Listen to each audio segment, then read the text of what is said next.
ಉತ್ತರ ಕನ್ನಡ ಜಿಲ್ಲೆಯಲ್ಲಿ ಮಂಗನ ಕಾಯಿಲೆ ಪ್ರಕರಣ ಶತಕ ದಾಟಿದೆ. ಜಿಲ್ಲೆಯಲ್ಲಿ ಈವರೆಗೆ 108 ಜನರಲ್ಲಿ ಕೆಎಫ್ಡಿ ಪತ್ತೆಯಾಗಿದ್ದು ಆತಂಕಕ್ಕೆ ಕಾರಣವಾಗಿದೆ. ಮಂಗನ ಕಾಯಿಲೆ ಪ್ರಕರಣ ತಡೆಗಟ್ಟುವಲ್ಲಿ ಜಿಲ್ಲಾಡಳಿತ ವಿಫಲವಾಗಿದ್ದು ಮಂಗನ ಕಾಯಿಲೆಗೆ ಸಾವಿನ ಸಂಖ್ಯೆ 9ಕ್ಕೆ ಏರಿಕೆಯಾಗಿದೆ. ಹೀಗಾಗಿ ಕಾಡಂಚಿನ ಗ್ರಾಮಗಳಲ್ಲಿ ಹೆಚ್ಚಿನ ಆತಂಕ ಶುರುವಾಗಿದೆ. ಬರ ಬಿಸಿಲಿನಲ್ಲಿ ಸದ್ದಿಲ್ಲದೆ ಮಂಗನ ಕಾಯಿಲೆ ಪಸರಿಸುತ್ತಿದ್ದು ಇದೀಗ ಉತ್ತರ ಕನ್ನಡ ಜಿಲ್ಲೆಯಲ್ಲಿ ಒಟ್ಟು 108 ಜನರಲ್ಲಿ ಕೆಎಫ್ಡಿ ಪತ್ತೆಯಾಗಿದೆ. ಈ ಮೂಲಕ ಮಂಗನ ಕಾಯಿಲೆ ಪ್ರಕರಣದಲ್ಲಿ ಜಿಲ್ಲೆಯು ಶತಕ ದಾಟಿದೆ. ಸಿದ್ದಾಪುರ ಒಂದೇ ತಾಲೂಕಿನಲ್ಲಿ ಮಂಗನ ಕಾಯಿಲೆ 100ಕ್ಕೇರಿದೆ. 11 ವರ್ಷದ ಬಾಲಕನಲ್ಲಿಯೂ ಕೂಡ ಮಂಗನ ಕಾಯಿಲೆ ಪತ್ತೆಯಾಗಿದೆ. ಜಿಲ್ಲೆಯ ಸಿದ್ದಾಪುರ ತಾಲೂಕಿನ ಕೊರಲಕೈ ಪ್ರಾಥಮಿಕ ಆರೋಗ್ಯ ಕೇಂದ್ರದ ಹೇಮಟೆ ಮನೆಯಲ್ಲಿ ಕೆಎಫ್ಡಿ ಪತ್ತೆಯಾಗಿದೆ.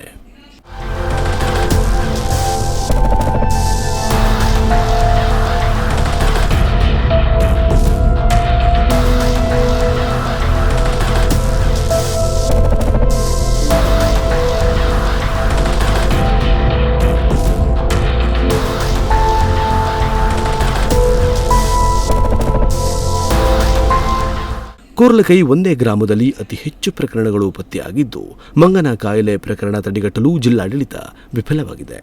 ಈ ವರ್ಷದ ಪ್ರಾರಂಭದಲ್ಲೇ ಉತ್ತರ ಕನ್ನಡ ಜಿಲ್ಲೆಯ ಸಿದ್ದಾಪುರದಲ್ಲಿ ಮಂಗನ ಕಾಯಿಲೆ ಖಾತೆ ತೆರೆದಿತ್ತು. ಕಾಯಿಲೆಗೆ ಈ ಹಿಂದೆ ನೀಡಲಾಗುತ್ತಿದ್ದ ಲಸಿಕೆಯನ್ನ ಪರಿಣಾಮಕಾರಿ ಅಲ್ಲ ಹಾಗೂ ಗುಣಮಟ್ಟದ ಕಾರಣ ಔಷಧ ಮಟ್ಟವನ್ನು ನಿಯಂತ್ರಣ ಸಂಸ್ಥೆ CDSCO ಹಿಂಪಡೆದಿತ್ತು. ಹೀಗಾಗಿ ಮಂಗನ ಕಾಯಿಲೆಗೆ ಲಸಿಕೆ ಸಹ ಇಲ್ಲವಾಗಿದೆ.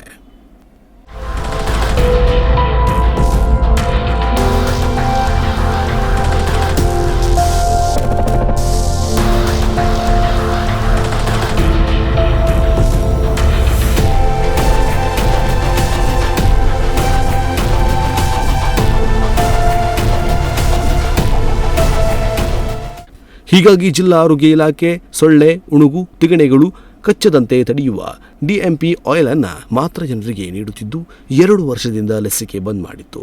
ಲಸಿಕೆ ಇಲ್ಲದ ಕಾರಣವೇನೋ ಸೋಂಕಿನ ಪ್ರಮಾಣ ಸಹ ಗಣನೀಯ ಏರಿಕೆ ಕಂಡಿದೆ. Nudisiri news desk, Honnavar.